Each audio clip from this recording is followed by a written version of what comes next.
Hello, my dear students. Welcome back. Hope you guys are all doing good. Hope you guys are all perfectly fine.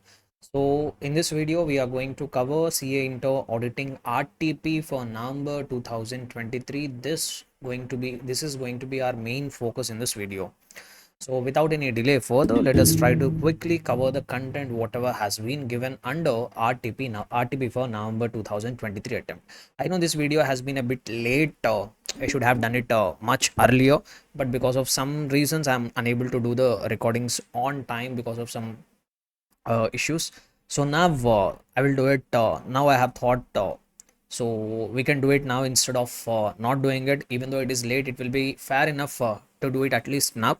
So that's why I'm recording this video, and in this video I'm going to talk about completely relating to the RTP for November 2023 for the auditing subject CA Inter. So as you all know, in the RTP, there will be two parts. Part one will be talking about academic update, and part two will be talking about some question and answers and MCQs. So first, we will be concentrating on academic update. Academic update means nothing but a sort of amendments. So we are going to focus on this part one first. Once we are done with the part one, then we will talk about part two. Sir, are there any updates? If you see here in the RTP, under academic update section, we have some 3-4 pages of the content. So if you see here, yeah. So we have somewhere around 4 pages of content under academic update, but trust me guys, this is not any such huge amendment as such. So if you have attended my classes, if you have taken up my regular classes, whatever they have given here in the statutory update, that I have already covered in my classes. In my regular classes, I have already covered it. So those students who have watched my classes already, regular classes already, for them, there is no such amendment as such here. But if you have listened to the classes earlier, or it is your not the first attempt, some subsequent attempts you are giving, you have heard the classes much earlier, then it might sound like a few amendments here and there. So without any delay further, let us talk about it. Let us talk about the amendments. And one more thing here, whatever content they have given under academic update, most of the content has already been given in even May 2023 RTP also. So here, whatever academic update they have given here in this section, almost all 80% of the content, whatever is there here, that is already there under May 2023 RTP also. So it is just like a repetition. So if you ask me practically, there is no such amendment as such, but still I will try to explain whatever has been given here under this section. So first, there is some amendment they have given, and academic update they have given from the chapter audit of items of the financial statements. They have given a chapter, they have given one small update from the chapter audit of items of financial statements, and particularly they are talking about section number 53 of the Companies Act 2013. So section number 53 actually discusses about shares issued at a discount. So if you are conducting audit of any entity, particularly company, and if that company has issued shares, and if that company has issued the shares at a discount, what specific things you are required to verify? What does Companies Act talk about? What does the Companies Act 2013 talk about? Shares that are to be issued at a discount. So those provisions are actually contained in section number 53 here. So that section number 53, they have reproduced it here. So let us try to understand section number 53 of the Companies Act, which gives us rules and regulations, or which gives us some conditions or scenarios when a company can issue shares at a discount, when a company cannot issue shares at a discount. If it violates the provisions of the Companies Act, what consequences they have to face, all these are given under section number 53. Let us have a quick look at it. So 53 subsection 1 says a company shall not issue shares at a discount except in the case of an issue of sweat equity shares given under section 54 of the Companies Act.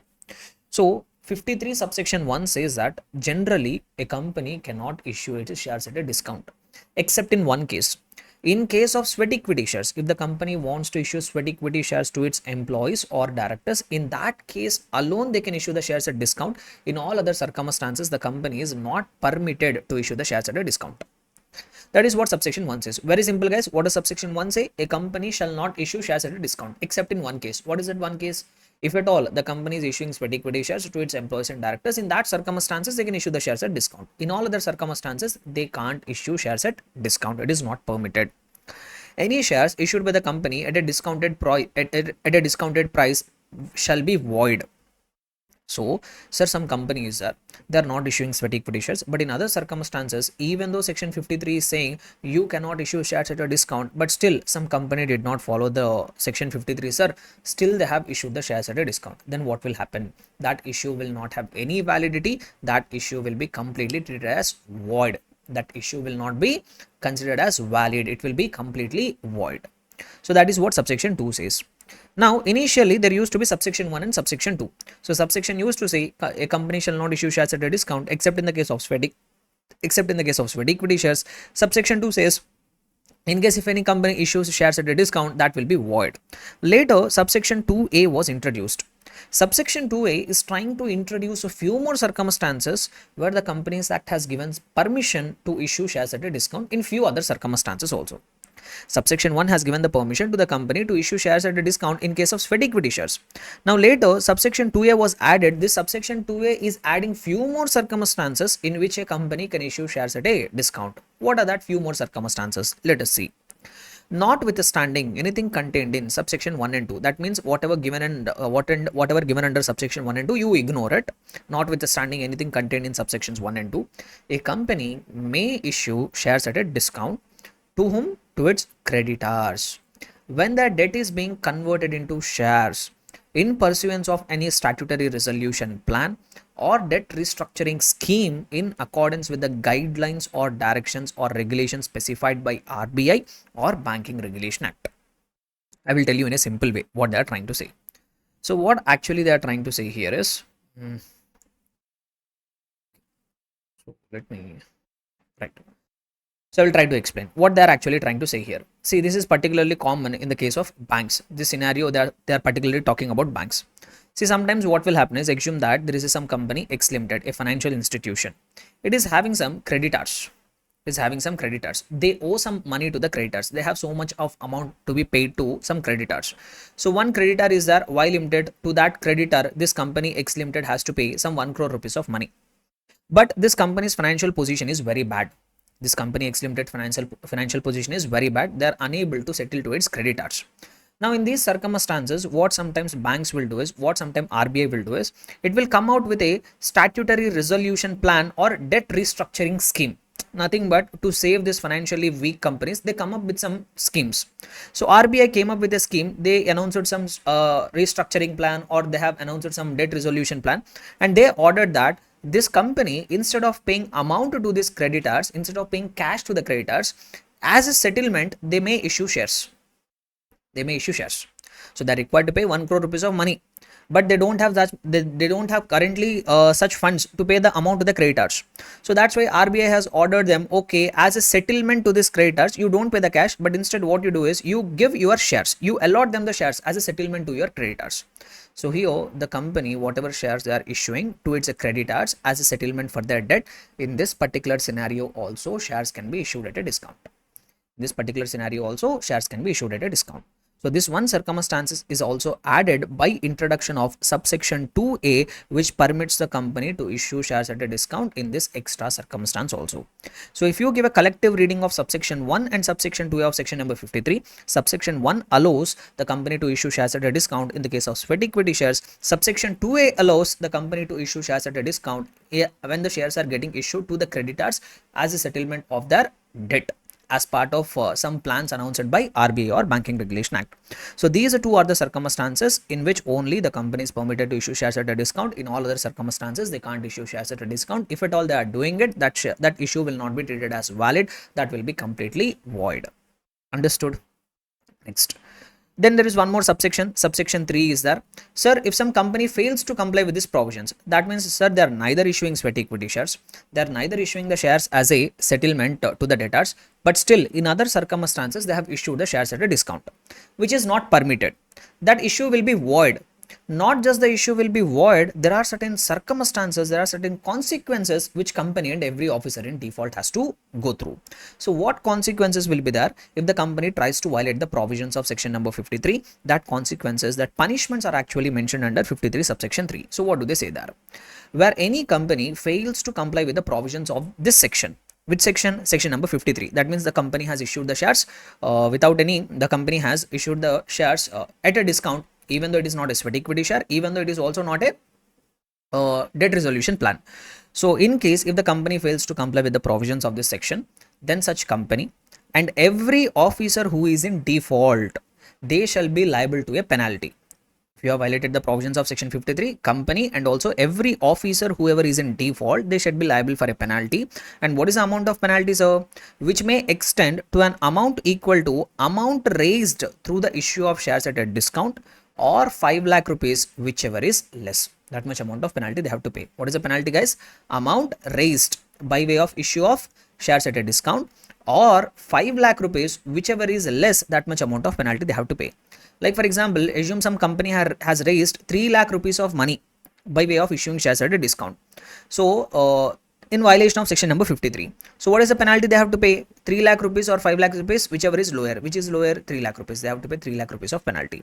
Or assume that some company has raised 6 lakh rupees of money by issue of shares at a discount.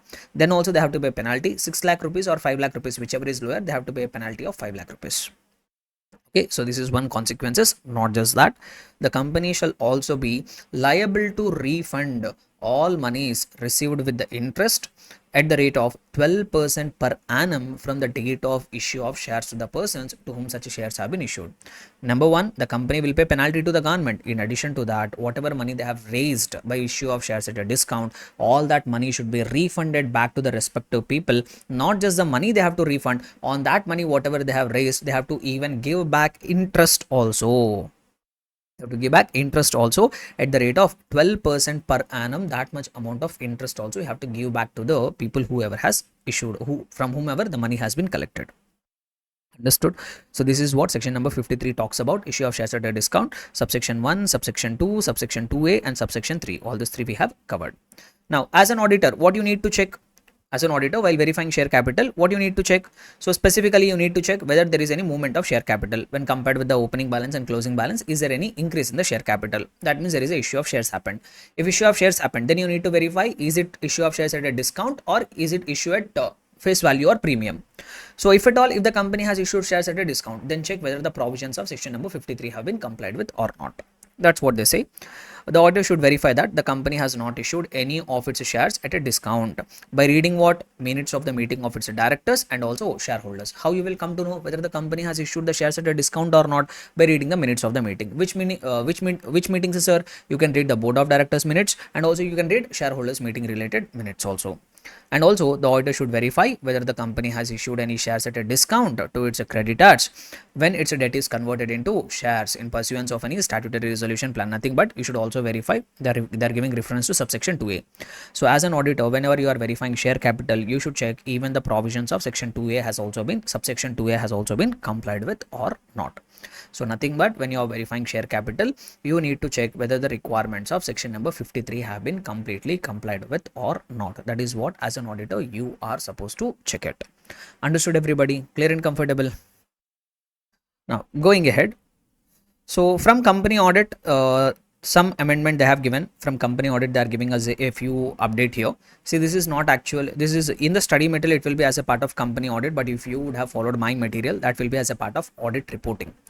Sir, what is this amendment? What they are trying to say here? See, in this all the things we already know. There is only one slight amendment is there. This one extra reporting requirement has been added under 143 subsection 3 clause J. So that one extra reporting requirement, as I am telling, if you have taken up my regular classes, I have already explained this 6 points already. But if you have not followed my material or my classes, then this might feel like new. But anyhow, let me try to explain. What is this amendment? Let me give you some background. So if you remember, when we discussed the regular classes, there are certain reporting requirements which auditor has to fulfill under the Companies Act. So there are certain reporting requirements under 143 subsection 1. There are some 6 matters which are required to be reported.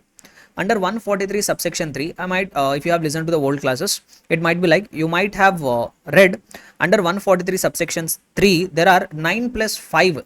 There used to be 14 reporting requirements. And there are reporting requirements under 143 subsection 11, which we also call it as CARO 2020. And in CARO 2020, there are total of 21 matters which are required to be reported. So now what actually happened is, there is a slight amendment relating to reporting requirements under 143 subsection 3. See, earlier what used to happen is, under 143 subsection 3, there used to be 9 reporting requirements, clause A to clause I. So 9 reporting requirements. In addition to that, there used to be clause J. Under clause J, there used to be extra 5 reporting requirements. Now, under clause J, in addition to these 5, recently one more reporting requirement got added.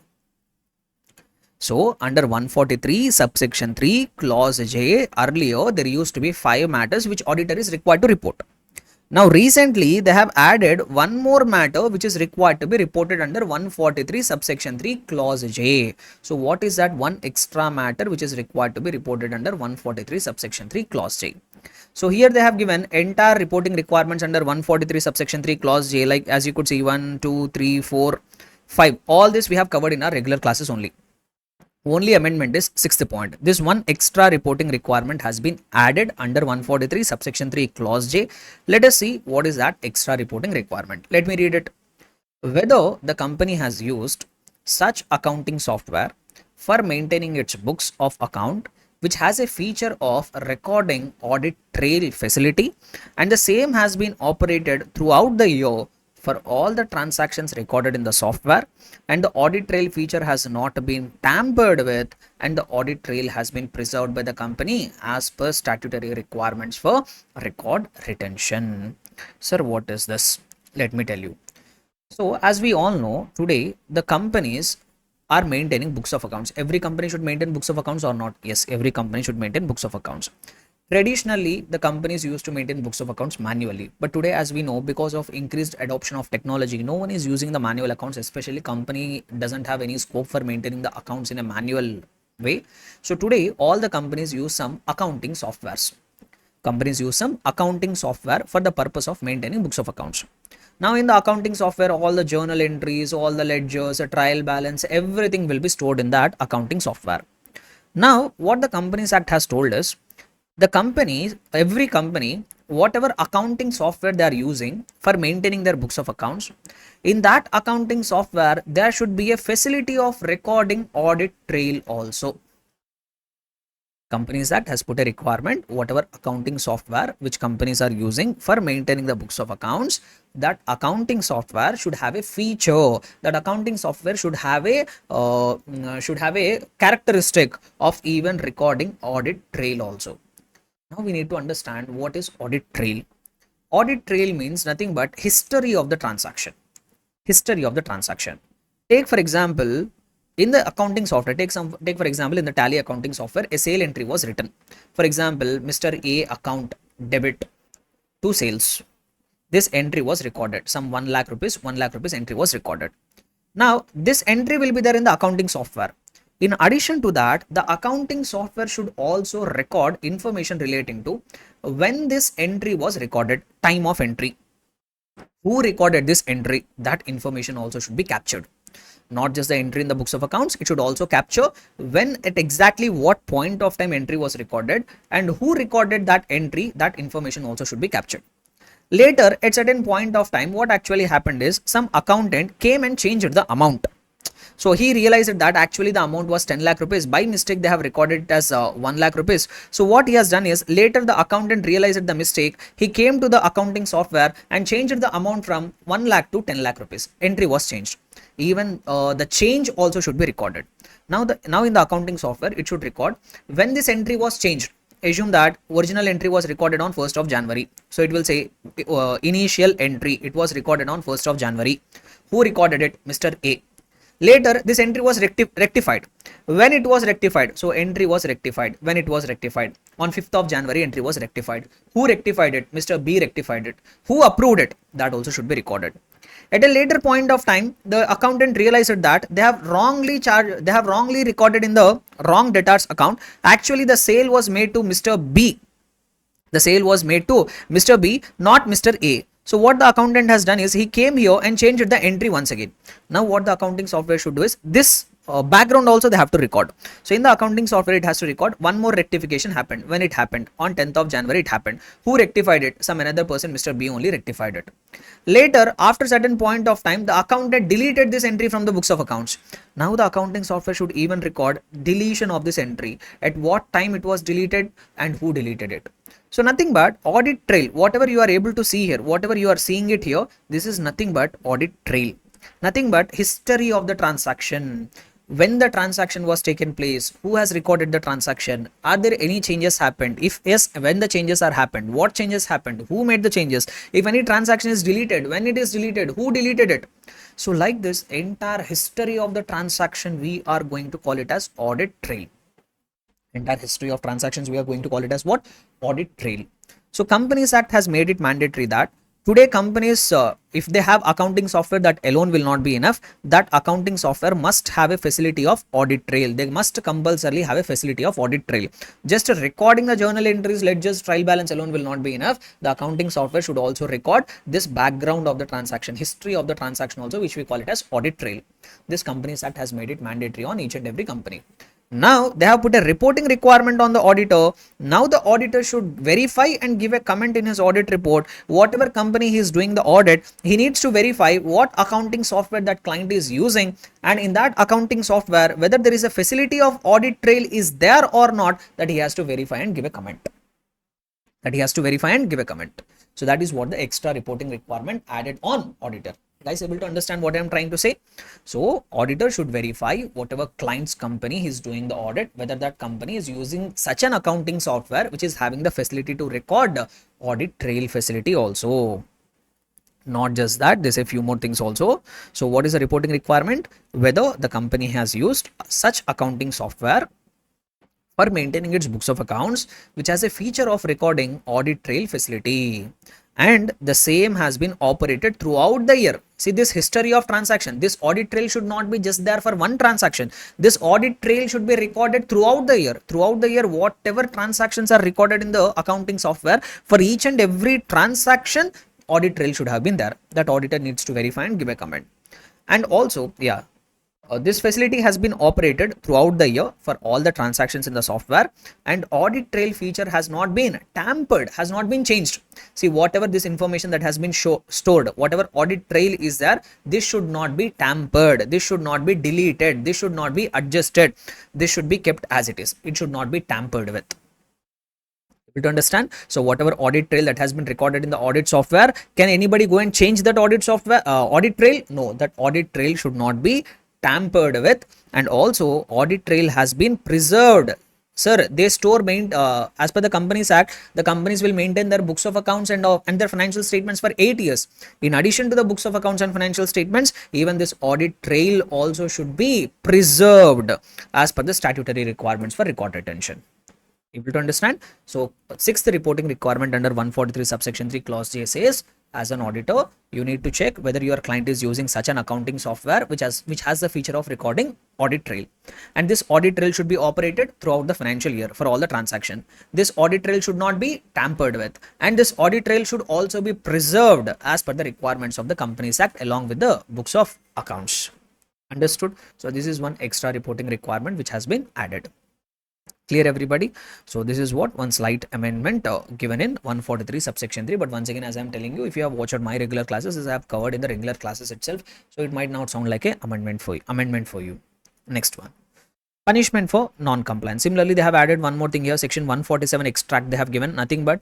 So as we all know, under company audit chapter, we have learned so many rules and regulations regarding company audit. So how the auditor should be appointed, what procedures he has to undertake, what are his disqualifications, who can fill casual vacancy, what is the manner of filling of casual vacancy, how the auditor can be removed, how the auditor cannot be reappointed. So all the things we have covered. So if any company or auditor did not comply with the provisions relating to company audit, what will happen? Punishment will be there. What kind of punishment? Penalties will be there. Where that penalties are mentioned under section 147 of the Companies Act, penalties are given. So what are the penalties? What is the punishment for non-compliance? That punishment has been prescribed under section 147. Let us try to have a quick look at it. See, the same paragraph, whatever we are going to read now, the same thing is there under May 23 RTP also. So there is nothing new here. But still, let us see what is the punishment for non-compliance with the provisions of Companies Act. So if any of the provisions of section 139 to 146 is contravened, first point they are talking about company. See, if the company makes any contravention, if the company does not follow the provisions of section 139 to 146, then the company shall be punishable with fine which shall not be less than 25,000 rupees, but which may extend up to 5 lakh rupees. So if the company did not follow any of the, if the company violated any of the provisions of 139 to 146, then the company has to pay penalty. What is the amount of penalty which company has to pay? Minimum penalty will be 25,000 rupees, but maximum the penalty can go up to 5 lakh. Not just company, every officer of the company, whoever is in default. So like some director has committed that non-compliance. So every officer in default, they shall also be punishable with fine, which shall not be less than 10,000 rupees, but which may extend up to 1 lakh rupees. So penalty on company, minimum 25,000, it can go up to 5 lakh. Every officer in default, for them the penalty will be minimum 10,000, maximum it can go up to 1 lakh rupees. So this will be the punishment on the company. Now, if auditor commits any contravention, sir, if the auditor is violating the provisions relating to company audit, then what will happen? On him also there will be penalty. What is the penalty on auditor? Let us see. If a auditor of a company contravenes any of the provisions of 139, 144 or 145, the auditor shall be punishable with a fine, which shall not be less than 25,000 rupees. If the auditor violates any provision on the auditor, minimum penalty will be 25,000, but this penalty can go up to a maximum of either 5 lakh rupees or 4 times of the remuneration of the auditor, whichever is less. Minimum penalty has to be 25,000, but that penalty can go up to what figure? Up to 5 lakh rupees or 4 times of auditor's remuneration, whichever is less. Assume that auditor's remuneration is 1 lakh. 4 times of auditor's remuneration, 4 lakh. 5 lakh or 4 lakh, whichever is less, 4 lakh.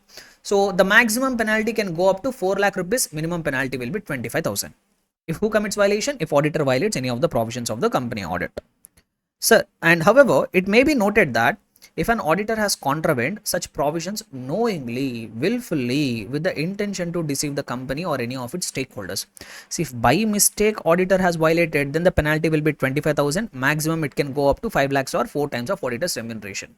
But if it was found out that auditor intentionally, knowingly, with a view to cheat some stakeholders, he has violated the provisions, then there will be imprisonment also.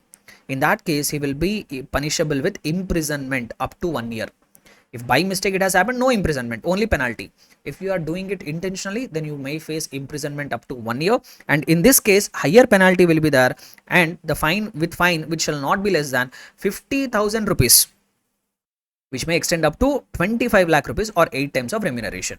So if by mistake happened, what is the penalty? 25,000. Maximum it can go up to 5 lakh rupees or 4 times of remuneration, whichever is less. If you do it intentionally, first imprisonment up to 1 year, and minimum penalty will be 50,000. Maximum it can go up to 25 lakh rupees or 8 times of remuneration, whichever is less. Understood everybody? So this will be the penalties. Next, in addition to that, where the auditor has been convicted under subsection 2, that means if the auditor has violated the provisions of the Companies Act, first thing he has to pay penalty and imprisonment. In addition to that, he shall also be liable to refund the remuneration received by him to the company. Number one, you have to pay penalties. In addition to that, whatever fees you have received for the audit, you have to refund that remuneration back to the company. And in addition to that, you are also required to pay for damages to the company, statutory bodies or authorities, or to members or to the creditors of the company for loss arising out of incorrect or misleading statements. So first thing, you have to refund your remuneration. In addition to that, because of your violation of Companies Act, if any shareholder, company, some statutory body members, if someone has faced any damage, even as an auditor, you are required to compensate for that damages also. See how many consequences are there. So that's why you have to be very careful. So what are the consequences on auditor? First, penalty, imprisonment in some cases. In addition to that, refund the remuneration. In addition to that, because of your violations, if someone has suffered any damages, you have to compensate for their damages also. Understood?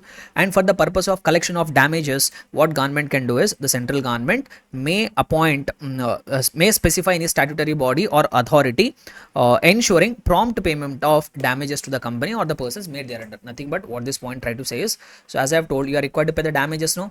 To make sure that you are paying the damages to the concerned person, central government can appoint any statutory body or any authority also to make sure that you are paying the damages to the concerned persons. Understood everybody? Next, sir, in case if audit is conducted by audit firm, will there be whatever punishments we have read above, will it be on only one partner or it will be on entire firm? Audit firm will be jointly and severally responsible. The consequences will be there on the entire firm. So that's what they say. In case of audit of company being conducted by a audit firm, if it is proved that the partner or partners of the audit firm have acted in a fraudulent manner or abetted or colluded in a fraud by the company or its directors or officers, the liability, whether civil, criminal, as provided in the act or any other law for the time being in force, act shall be the partner or partners concerned of the audit firm, and also the entire firm has to face the consequences. If audit firm has conducted, if audit firm is the auditor, and if they have committed violations, entire firm will be joint and severally responsible. But however, when it comes to criminal liability, like for example, I told, if knowingly, willfully, if auditor has violated the provisions, then he has to undergo imprisonment up to 1 year. Assume that your auditor is audit firm. In that, three partners are there.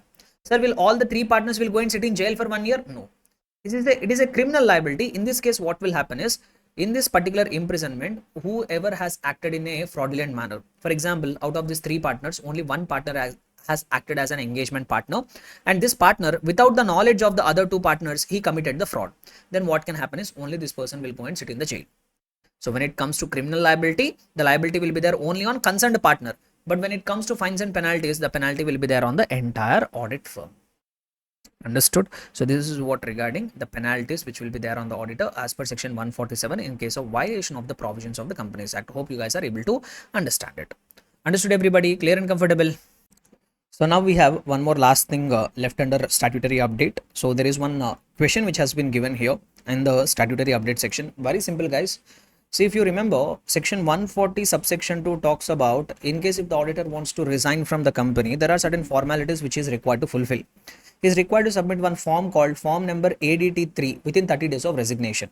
In case if he fails to file this form number ADT3 within 30 days from the date of his resignation, then there is some penalty imposed on him under 140 subsection 3. So what is the penalty imposed under 140 subsection 3? They say that minimum penalty will be audit fees, that is the remuneration received, or 50,000 rupees, whichever is lower.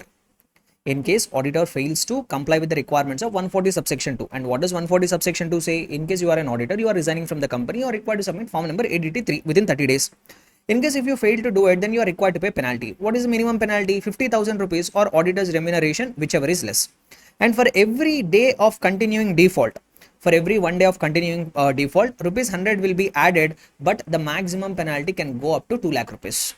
Maximum penalty can go up to 2 lakh rupees. So minimum penalty will be 50,000 rupees or auditor's remuneration, whichever is less. And maximum it can go up to how much amount? 2 lakh rupees. This was a provision. And this provision has already been updated in our study material. Earlier, what used to happen is, earlier the maximum penalty was 5 lakhs. Earlier, because if the auditor fails to submit form number ADT3, maximum penalty can go up to 5 lakh rupees. But recently there was an amendment. They reduced the maximum penalty up to 2 lakh rupees only. This provision is updated in the study material. But regarding this, there was one illustration. In the illustration of the study material, they used to give the same answer. They used to say the maximum penalty was 5 lakh rupees. Even though the provision was updated, there was one test your knowledge question or some illustration given in the study material. So this is the illustration given in the study material. CA Donald was appointed as the auditor of PS Limited at the remuneration of 30,000. However, after 4 months of continuing service, he could not continue to hold his office of the auditor as his wife got a government job at a distant place and he needs to shift along with her to the new place. Okay, whatever may be the reason, he doesn't want to continue. Thus, he resigned from the company and did not perform his responsibilities relating to filing of statement. That means he did not file form number ADT3. Then, how much fine may be punishable under 140 subsection 3 for non-compliance of section 140 subsection 2 of the Companies Act? So what will be the minimum penalty? As I've already told you, minimum penalty will be auditor's remuneration or 50,000, whichever is less. So in the given case, auditor's remuneration is 30,000 rupees. So minimum penalty will be 30,000. And maximum, this penalty can go up to how much? 2 lakh rupees. But if you look at this illustration in the study material, the amount is given here as 5 lakh rupees. In the study material, there was a mistake. They used to give this amount maximum penalty as 5 lakh rupees, but now they have clarified it. They have sorted it out by giving this by way of statutory update. The maximum penalty is only 2 lakh rupees, not 5 lakh rupees. Understood? So this is the last part left out in this in this statutory update. So now we can proceed with the questions which are included in November 23 RTP. So let us proceed ahead and try to understand and answer the questions given in the RTP. Shall we do it, everybody? Let us do it now. Right. So let us have a look at the questions now. So now we are coming to part 2, questions and answers. So first we have been given some case scenario based MCQs. Let us have a quick look at them. So case scenario number 1. What do they say here? Karthik, a CS student undergoing his article training, is part of an engagement team conducting statutory audit of MSC Auto Private Limited, a company engaged in manufacturing of automobile spare parts. Very good. The company has its manufacturing facilities located in Pimpri Chinchwad Industrial Belt near Pune. It is a profit-making company and one of the most sought after by banks in the area due to its good track record. It is having good. It is a good profit-making company. The following is extract of financial information taken from its pre-audited financial statements. So they are giving an extract of financial statements. So particulars, share capital in the current year it was 2,500. Last year also it is same. Long-term borrowings, current year it is 0. Last year it was 15,000. Then short-term borrowings it was 55,000 in the current year. Last year it was 15,000. Increase. Inventories 35,000, 27,000. Trade receivables 60,000, 25,000. Significant increase is there here. Revenue from operations, revenue has also increased 3 times. 1 lakh rupees, 1 lakh is the previous year's revenue. Current year's revenue is 3 lakh. 3 times increase in revenue. Profit before tax, previously it was 18,000. Currently it is 60,000. Very good. This is a extract of financial statements. Next. While going through schedule of long-term borrowings and books of accounts, he finds that reduction of long-term borrowings of the company is on account of full payment of a term loan in the month of April 2022 taken from a bank in the past. See, they are talking about this. So in the current last year it was 15,000. In the current year it is 0. So auditor came to know that this is mainly because the company has repaid its borrowings. Next.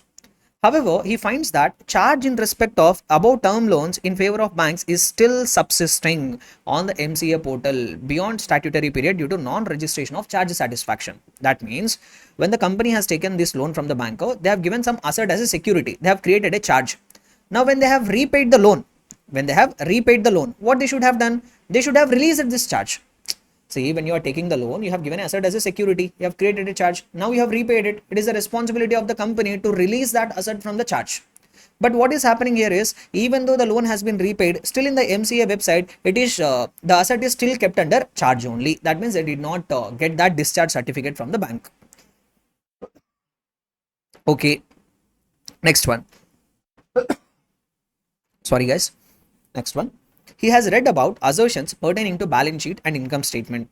However, he was not sure about nomenclatures assigned to assertions pertaining to balance sheet and income statement. That means he was unable to understand the nomenclature of assertions. Next one.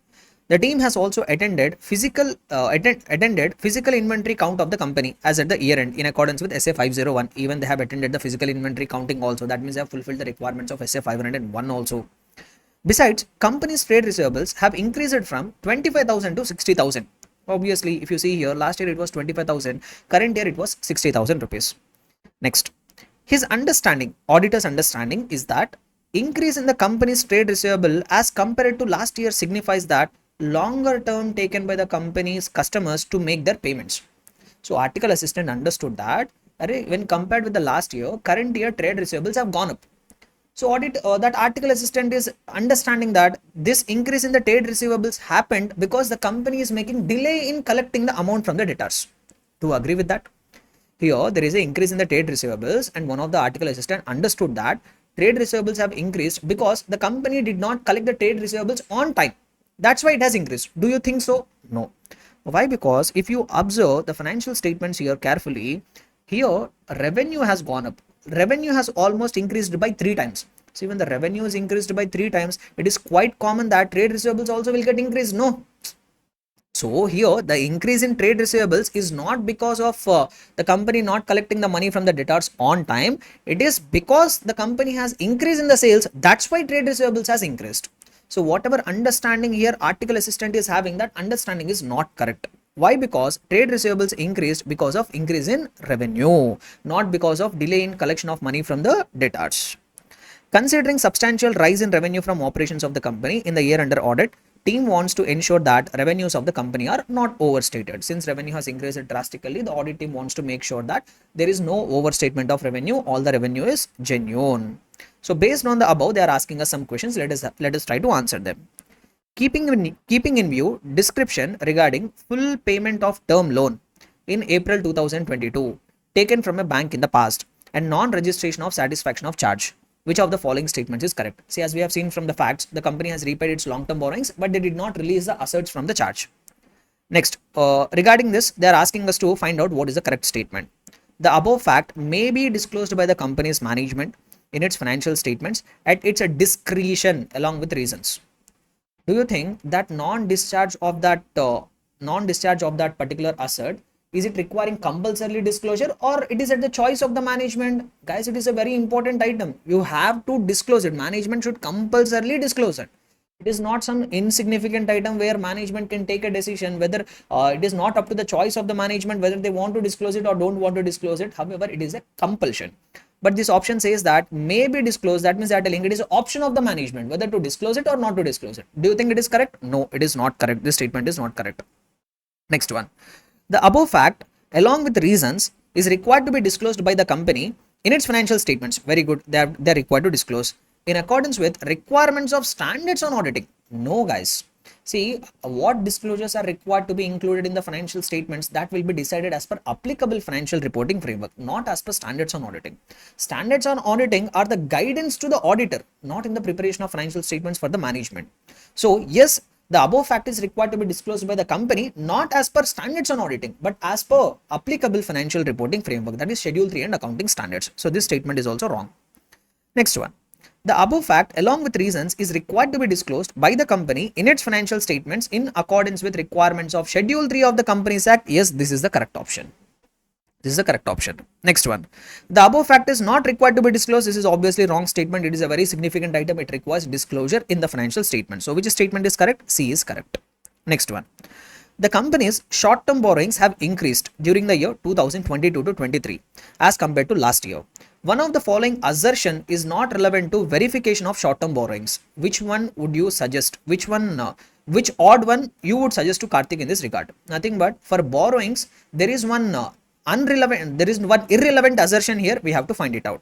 See, borrowing is a balance sheet item. For balance sheet item, what assertions will be there? Existence will be there. Completeness will be there, valuation will be there, rights and obligation will be there. These are the assertions for balance sheet items. Now they are telling in the options given below, there is one assertion which is not related to borrowings. What is that? We have to find out. Existence, is it related to balance sheet item? Yes, it is correct. Occurrence is not related to balance sheet item. It is related to P&L item. So they are asking us to find out which assertion is not relevant for short-term borrowings. This assertion is not relevant. Correct option will be option B. Completeness is relevant for balance sheet item. Valuation is also related to balance sheet item. Next one. As regard team's attendance at at physical inventory count process of company's inventories in accordance with SA 501 is concerned, which of the following is not a relevant audit procedure? See, in the case scenario, they told that the auditor attended the inventory counting process. When the auditor goes for inventory verification process, he needs to perform various procedures. Now they are telling in the options given below, there is something which is not relevant audit procedure when you go and attend inventory verification. Which is that irrelevant audit procedure? Let us find it out. Inspection of inventories. Do you do inspection of inventories when you go for inventory verification? Yes, we will do it. Checking appropriateness of method employed for valuation of inventories. No. See, valuation of inventories is something which we will do after physical verification. In the physical verification, what we do, we will find out only whatever stock quantity which is there in the books. The same thing is there in the physically also or not, that we will find out. We have nothing to do with the valuation when we are doing physical verification. So, when we attend for physical verification, there is nothing appropriate. We are not supposed to do anything regarding valuation. Valuation is something which will happen later after physical verification. So this procedure is not relevant when you go and attend the inventory verification. Next, evaluate management's instruction for recording results of physical inventory. Yes, this we will do as a part of inventory verification. And also performing test counts. This also we will do as per inventory verification. So they are asking you which is not a relevant audit procedure. This is not a relevant audit procedure. I can tell you alternate way of this answer also. So if you go to standards on auditing, so if you go to material SA 501, if you open, so here we have, see here, this is SA 220, SA 250, yeah, SA 501. If you see here, from this paragraph, they have asked the question. When you go and attend the physical inventory counting, you are supposed to do these 4 steps. What is that? Evaluate management instructions. Is it there? Yes, this step is relevant. Next one. What is next one? Sorry. What is next one? Observe the performance of management count procedure. This they did not include it in the options. Inspect the inventory. Yes, this we will do. Perform test counts. This we will do. So these 3 we will do. So which one we will not do when we attend inventory counting? This one we will not do. So option B will be the correct option. Understood? Next one. The company's trade receivable have increased during 2022 to 23 as compared to last year. Which of the following statement is most appropriate regarding understanding of Karthik? See, Karthik is an engagement article assistant. What is his understanding? He is feeling that trade receivables has increased because the company did not collect the amount from debtors on time. Is it correct? No, that understanding is not correct. Why? Because trade receivables have increased because of significant increase in sales. So is the understanding of Karthik correct? No. The view of Karthik is correct? No, it is not correct. So they are telling the view of Karthik is correct. This option is wrong actually. The view of Karthik is incorrect. Yes, this is the correct option. Even if you look at the remaining two options also, in the remaining two options also they are telling the understanding of Karthik is correct, which is absolutely a wrong understanding. Next one. The team wants to ensure that revenues of the company are not overstated. So the auditor wants to make sure that there is no overstatement of revenue. Which of the following is not likely to be relevant audit procedure? To know whether revenue is overstated or not, we will perform some audit procedures. They have given a few audit procedures. Out of that, we have to find out which is not a suitable one. Obtaining confirmation from customers. Yes, this is a relevant audit procedure. By doing it, you will come to know whether revenue is overstated or not. Next one. Reviewing GST returns and their reconciliations with revenue stated. Yes, you can compare revenue in the financial statements with the revenue in the GST returns. That also would be correct only. Next, reviewing credit notes issued by the company. See, what is credit note? When we will give credit note, we made a sale. And if sales return is happening, then we will give credit note. So by verifying credit notes, you can find out whether really there are any sales returns, whether management has overstated or not. See, credit notes is something related to sales returns, no? So if you verify sales returns, yes, you are trying to obtain audit evidence regarding sales only. For example, if credit notes are there, that means sales returns are there. If the sales returns are there, then we will verify. By verifying that, we will come to know whether sales returns are properly accounted and the sales are shown at proper figure. So that's why reviewing credit notes issued by the company post year end. So by this, you will come to know whether the revenue is overstated or not. However, by reviewing debit notes, see, debit notes are given in case of purchase returns. Debit notes are given when? In case of purchase returns, debit notes will be given. So if you verify debit notes, that means you are trying to obtain audit evidence regarding purchases that has nothing to do with sales. Understood, everybody? So which one is not a relevant audit procedure? Verifying debit notes is not a relevant audit procedure. See, reviewing credit notes is an appropriate audit procedure, but reviewing debit notes issued by the company post year end, that is not a relevant audit procedure. So debit notes are related to purchase returns. Credit notes are related to sales returns. Understood, everybody? So which is not a relevant audit procedure? D is not a relevant audit procedure. So what are the options which we have marked out? For the first 5 things, we will cross check the key. First one is C. Then we have B. Then the correct option is B. For next one, the correct option is once again B. Last one, D. So what is the key here? C, B, B, D. So let us check whether the key is also same or not in the answers. Yeah, if you see here, C, B, B, B and D. Yes, our key is correct. Our analysis is correct. So let us try to analyze the next case scenario. We'll try to understand now the next case scenario. Right. So let me read it now. CAX has accepted offer of conducting statutory audit of financial statements of DOS Solutions Private Limited. Very good. Keeping in mind the requirements of standards on auditing, including those related to SA 300, he plans audit so that it is conducted in an effective manner. He did proper planning also. Very good. He knows that because of inherent limitations of audit, there is audit risk in audit of financial statements, even though audit is properly planned and performed in accordance with standards on auditing. This also we know, no matter how effectively you do the audit, because of inherent limitations, there is always a risk of your opinion going wrong. Next one.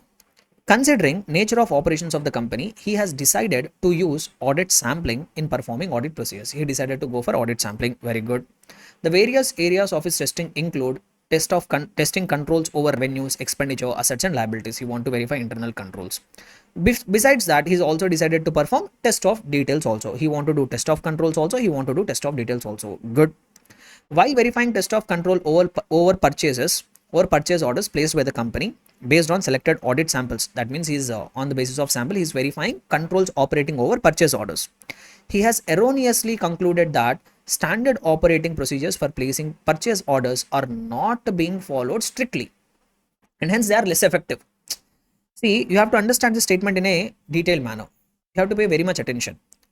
See, on the basis of sample, he has erroneously concluded. That means he has wrongly concluded that internal controls for purchases are not working effectively. Is that understanding correct? No. Why? Because if you pay the attention here, they're telling auditor erroneously concluded, wrongly concluded. That means he is concluding wrongly that controls relating to purchase are less effective, which means what?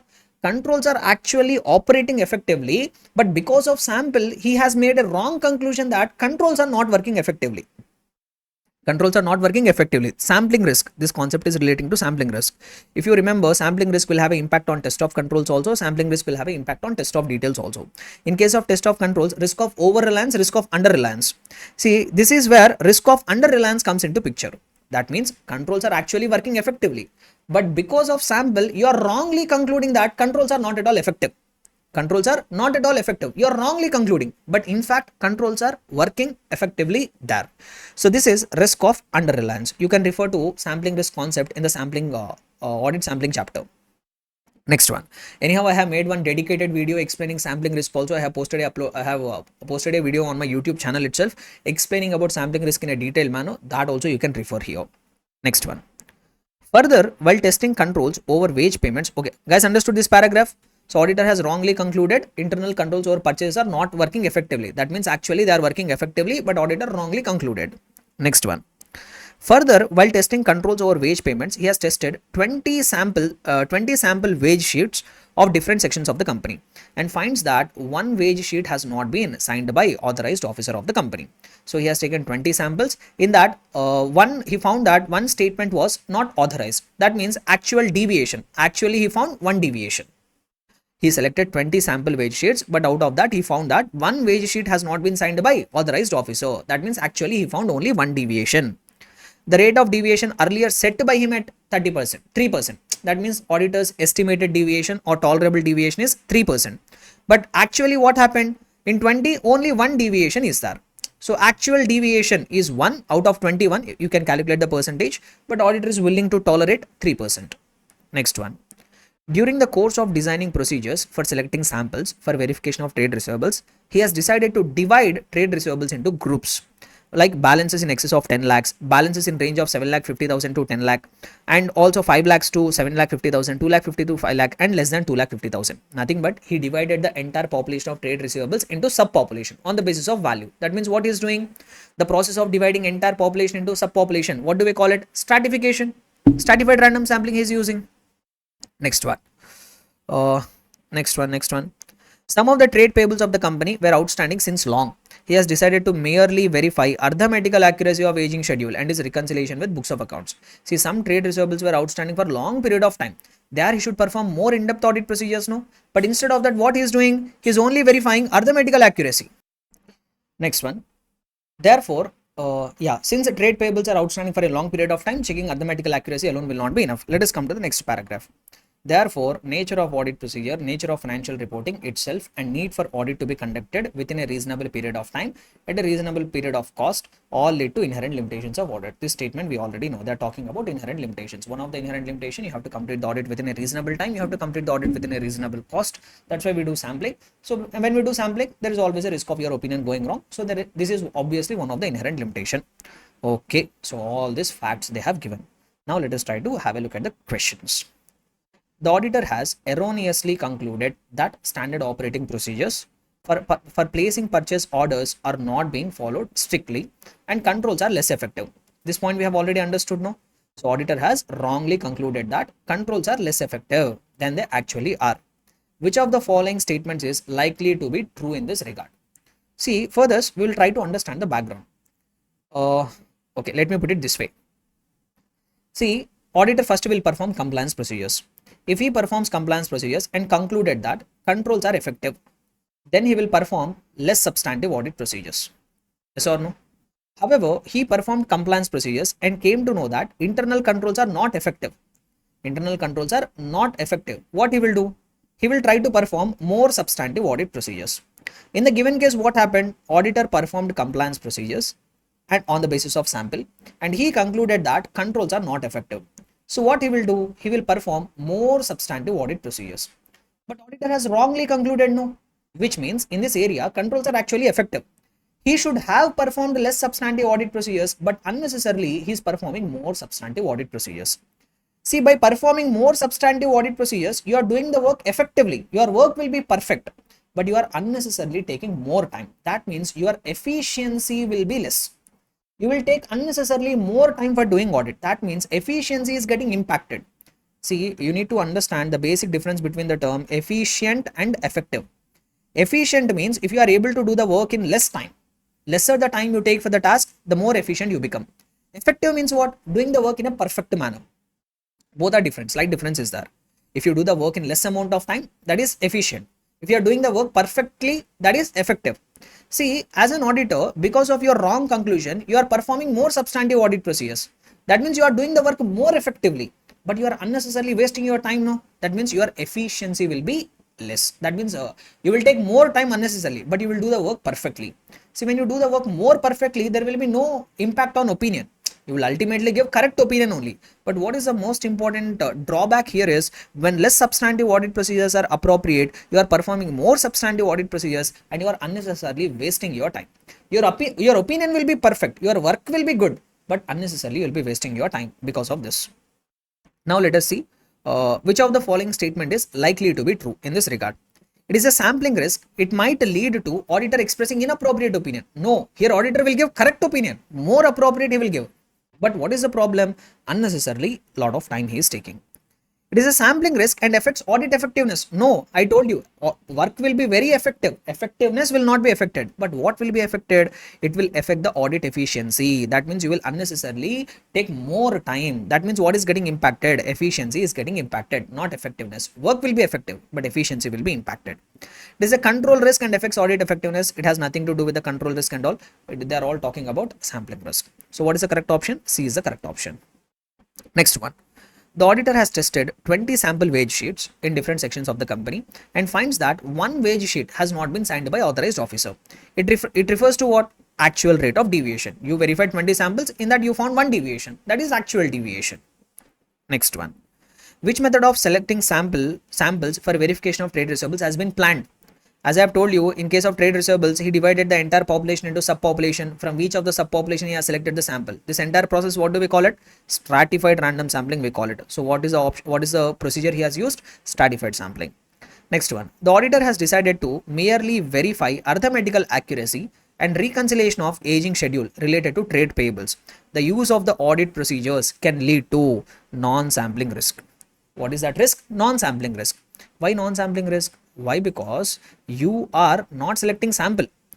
See, as we all know, trade receivables are outstanding for a long period of time. If they are outstanding for a long period of time, you have to do in-depth audit procedure. But what auditor is doing? He is just verifying arithmetical accuracy. He is just doing reconciliation. Will that be enough? No.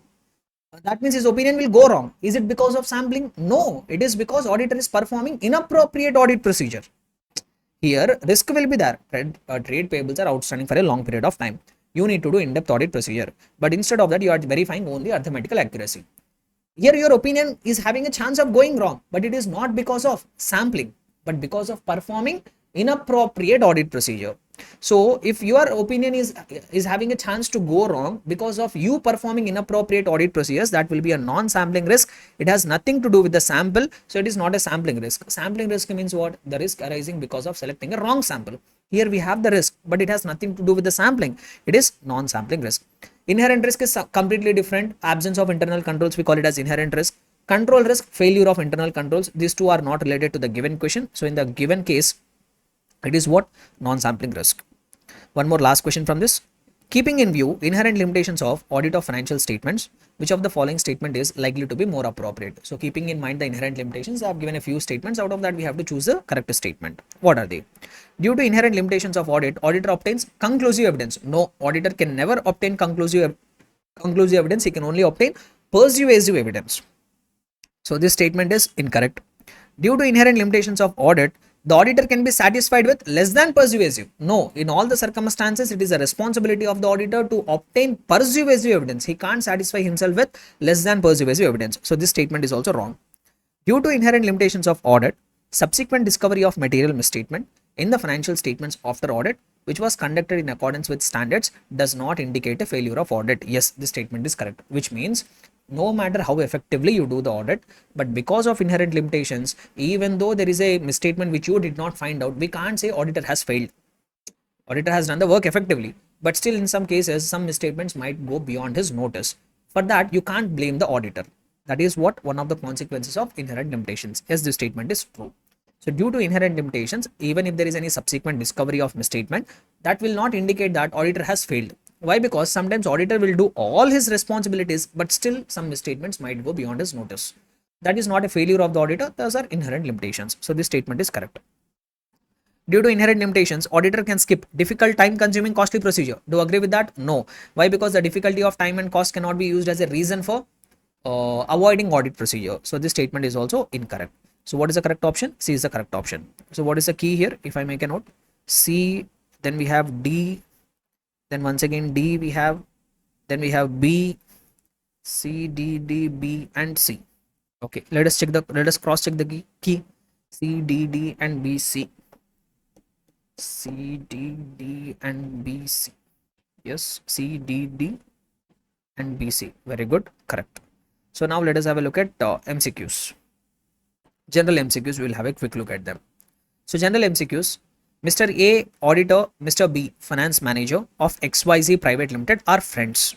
Mr. A prepares the audit report according to the wishes and directions of Mr. D. In such situation, which essential quality has been compromised? Independence has been compromised. So independence is not there. B. What occurs when auditor forms a relationship with the client where they end up being too sympathetic? What threat, guys? Familiarity threat. Next one. The person with responsibility for overseeing the strategic direction of the entity and obligations relating to accountability, they fall under those charged with governance. Management look after operations. If someone is overseeing the strategic direction or obligation related to accountability, those people will fall under those charged with governance. Which of the following is a risk that arises from the use of IT systems? Let us see which risk arises from IT systems. Direct data changes. Yes, this is a risk which arises from IT systems. Limited access. No. Privileged access. That is a risk arising from IT. So this is a risk arising from IT. This is not a risk arising from IT. Opposite of that is risk arising from use of IT. Adequate segregation of duties. No. Improper segregation of duties will be a risk arising out of IT. Authorized access to data. No, unauthorized access to data is a risk arising out of IT. So out of all that, which is the correct option? Which is the risk arising from use of IT systems? Direct data changes. Backend changes is one of the risk arising from the use of IT systems. Next one. ABC Limited is engaged in manufacturing of electric two-wheelers. During the year, a customer has gone to court due to incident of fire in battery operated vehicle. The damages claimed are to a tune of 5 lakh rupees. The company insists that this incident was due to improper charging of battery and has nothing to do with the manufacturing design of the vehicle. Very good. The company's lawyers advise that it is probable that company is not likely to be held liable. Case is going on. There is no certainty, and lawyers are telling that the company will not be liable to pay. That means it is not probable that it will result into actual liability. It is to be reflected. How it has to be reflected? It has to be shown as a contingent liability. Has to be shown as contingent liability. Why? Because they have clearly told in the question, the lawyers advise that it is probable company is not likely to be held liable. So that's why no need to show it as an actual provision and show it as a liability. Instead, we can show it as a contingent liability.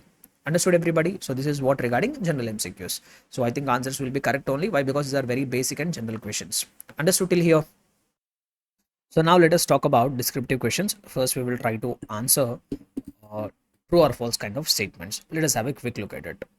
Number one, there is a direct relationship between detection risk and combined level of inherent and control risk. This statement is wrong because detection risk and risk of material misstatement have inverse relationship, not direct relationship. So when the risk of material misstatement is high, the auditor should try to keep a detection risk at the low level. See, combined level of inherent and control risk means nothing but risk of material misstatement. Relationship between detection risk and risk of material misstatement is inverse, not direct. So that's why this statement is false. Next. For auditor's opinion, reasonable assurance is an absolute level of assurance. No, reasonable assurance is not an absolute level of assurance. Reasonable assurance is a high level of assurance. So that's why this statement is also false or incorrect. Internally generated goodwill can be recognized as an asset. No, this is against the accounting standards. Why? Because internally generated goodwill can't be recognized as an asset. Only acquired goodwill can be recognized as an asset. Next one. Sample size is not a valid criteria to distinguish between statistical and non-statistical approaches. Yes, this statement is true. See, we differentiate between statistical and non-statistical sampling on the basis of approach you follow. So statistical sampling, it is a scientific method and it is a unbiased method. Whereas non-statistical sampling, it is purely based on professional judgment. We can't say in statistical sampling sample size will be higher, in non-statistical sampling sample size will be lower. That is not at all a valid criteria. So sample size is not a valid criteria for differentiating between statistical and non-statistical sampling. Yes, this statement is true. Next one. The inclusion of emphasis of matter paragraph in the auditor's report affects the auditor's opinion. No. Why? Because when you include emphasis of matter paragraph, you are not giving any modification. So that's why, even if you remember, in the emphasis of matter paragraph, they ask you to include the terminology. We do not modify the opinion in regard to this matter. We are just highlighting it to your information. So that's why emphasis of matter paragraph will be used just to highlight some matter to the user's attention. It will not have any impact on the auditor's opinion. So that's why this statement is false. Why? Because the inclusion of emphasis of matter paragraph does not affect the auditor's opinion. If we include emphasis, that doesn't mean we give any modified opinion.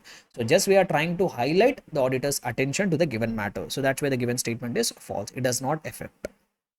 Next, a perceived opportunity to commit fraud may exist when an individual believes that internal control can be overridden. Obviously, when a person knows that there is some lapse in the internal control, that is, internal control can be overridden, that is obviously an opportunity for an employee for committing fraud. So this statement is true. The perceived opportunity will exist when the individual believes that internal controls can be overridden. This is obvious. This is absolutely a true statement. Control environment can prevent, detect, or correct a misstatement. False. See, what is control environment? Control environment is nothing but creating a good culture. Just if you create a good culture, automatically frauds, errors will not be prevented or detected. So control environment is only the initial step in establishing internal control. Control environment itself cannot prevent, detect, or correct a misstatement. So control environment means basically creating a good culture. Just if I create a good culture, will misstatements be prevented, detected, corrected? No. It is important, but it alone cannot prevent, detect, or correct the misstatement on its own. So that's why this statement is also incorrect or false. An unexplained decrease in gross profit ratio may result due to fictitious sales. See, if you record fictitious sales, gross profit will increase, it will not decrease. So this statement is also false. An unexplained decrease in gross profit ratio may not result because of fictitious sales. It could be because of underreporting of the sales or recording fictitious purchases. Because of that reasons, GP ratio will fall, not because of recording of fictitious sales. If you record the fictitious sales, gross profit ratio actually will go up. It will not come down. Understood? So these are the answers for true or false statements. Let us have a quick look at the descriptive questions also. An auditor who, before the completion of engagement, is requested to change the engagement to one which provides a lower level of assurance should consider the appropriateness of doing so. Nothing but this question is from nature, objective, and scope of audit. Changes in the terms of engagement. After you have accepted the audit, if the client is coming to you and asking you to make the changes in the terms of engagement, you should consider appropriateness of doing it. So like we have discussed in the class, if a client is coming to you and asking you for the changes in the terms of engagement, you should check whether there is a reasonable justification or no reasonable justification. If there is a reasonable justification, then only you will accept. If there is no reasonable justification, then we will not accept. So all this we have discussed now. So this is actually the question from essay 210, changes in the terms of audit engagement. So let me show you the question from the material, from our material. So for your quick reference. So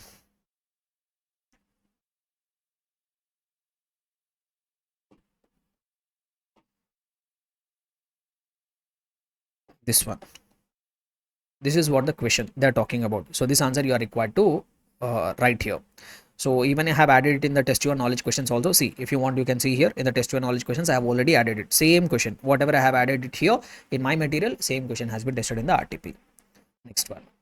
Next question. Mr. Z, auditor of a company, Different and Capable Limited, for the financial year 2022-23, explained to audit team members about the objectives of the independent auditor in accordance with standards on auditing. What are those objectives? What are the objectives of the auditor? Here you have to write what are the objectives of the auditor as per essay 200. To obtain reasonable assurance whether the financial statements are free from material misstatements and whether they are prepared as per applicable financial reporting framework, and to report matters in accordance with respective standards. So for this you have to write from this chapter objectives of the auditor as per essay 200. I think question number 2.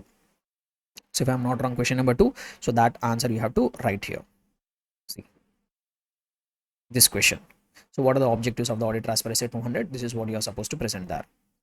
Next one. There are practical and legal limitation on the auditor's ability to obtain audit evidence. Explain with examples. So now they are specifically asking about inherent limitations also. Nature of audit procedures will be there, no? So because of practical and legal limitations, auditor might not be able to obtain audit evidence. So you are not required to write all the inherent limitations. Just if you write the second point, that alone will be enough. Next one. In case of certain subject matters, limitations on auditor's ability to detect material misstatements are particularly significant. Discuss those subject matters. Once again, the question is from inherent limitations. Other limitations they are talking about. Like if you see here, in the other limitations, the sentence is there, no. In case of certain subject matters, limitations on auditor's ability are particularly significant. Explain those matters. The same statement they have given it here and they're asking you to elaborate. So just you are required to write this other matters. This fourth point alone you are required to write it here. Understood everybody? So these are the questions from nature, objective and scope of audit. Able to understand? Now proceeding further with the next chapter. So the next chapter we have here the questions from the chapter audit strategy, audit planning and audit program. Let us see what kind of questions were tested. You have been appointed as an auditor of MKP Limited for first time. Discuss briefly the factors which are required to be considered while establishing audit strategy. Pretty straightforward question. So what factors you will consider while establishing audit strategy, while establishing overall audit strategy? That is what this chapter is. That is what this particular question is about. So if I take you through that, so if you go to that chapter respectively, just give me a moment.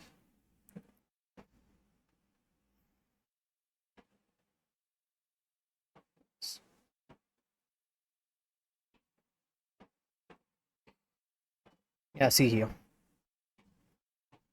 This question. I think question number 1 from our material.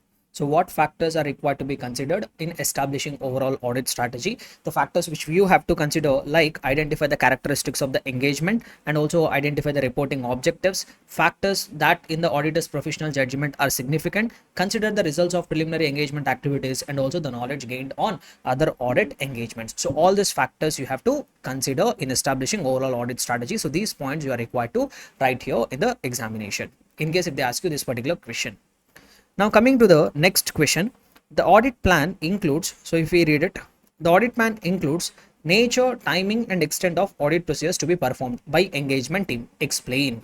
Nothing but what exactly is required to be included in the audit plan. So one thing they are telling, in the audit plan you should include nature, timing and extent of audit procedures. One statement they are telling and they are asking you to explain. That means what indirectly they are expecting from you is, if you are establishing overall if you are establishing an audit plan, what and all things must be included in your audit plan. So if you come to the same chapter here, see they are asking you this particular question: what aspects are required to be covered while developing an audit plan? So these points you are required to write for that particular question. Now coming to the next question. In establishing overall audit strategy, the auditor shall ascertain the reporting objectives of the engagement. Explain with the help of example. See, this question is related to this question only. See, in 4A, they have asked us what factors you will consider in establishing overall audit strategy. See, if they're asking you what factors you will consider in establishing overall audit strategy, we will write the main points. No need to write the examples. They're asking you what factors are required to be considered while establishing overall audit strategies. Just write this main points. Main points are there, no? That only we will write. Examples we will not write.